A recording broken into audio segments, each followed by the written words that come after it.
ایک مرتبہ کا ذکر ہے کہ حضرت ابراہیم ادہم رحمت اللہ علیہ دریا کے کنارے پر بیٹھے اپنی گڈری سی رہے تھے۔ اچانک وہاں سے ایک وزیر کا گزر ہوا۔ اس نے جو حضرت ابراہیم ادہم کو اس حالت میں دیکھا تو بڑی حیرت کا اظہار کیا اور کہنے لگا کہ کس قدر عظیم سلطنت کے مالک ہیں اور فقیری کو اختیار کر رکھا ہے۔ بادشاہ ہو کر فقیروں کی طرح گڈری سی رہے ہیں، جبکہ ادھر ان کے نہ ہونے سے سلطنت برباد ہوئی جا رہی ہے۔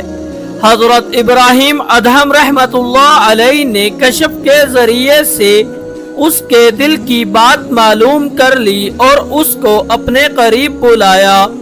وہ وزیر آپ کے قریب آیا تو آپ نے اس سے فرمایا، تو نے اپنی سمجھ کے مطابق بات کی ہے۔ اس کے بعد آپ نے اپنی سوئی دریا میں پھینک دی اور پھر بلند آواز سے پکارا کہ میری سوئی مجھے دو۔ اچانک دریا کے اندر سے ہزاروں مچھلیاں اپنے اپنے منہ میں سونیب کی سوئی دبائے ہوئے پانی سے باہر نکلی۔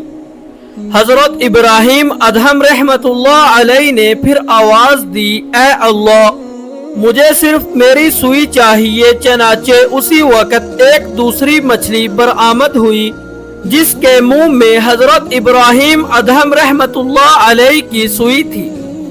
آپ نے سوئی اس مچھلی سے لے لی۔ اس کے بعد آپ نے اس وزیر کی طرف توجہ کرتے ہوئے فرمایا کہ یہ بادشاہی اچھی ہے یا وہ حقیر سلطنت کی بادشاہی؟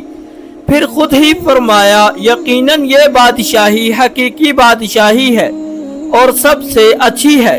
یہ سن کر اور دیکھ کر وزیر نے معذرت کی اور اپنے راہ پر چل دیا۔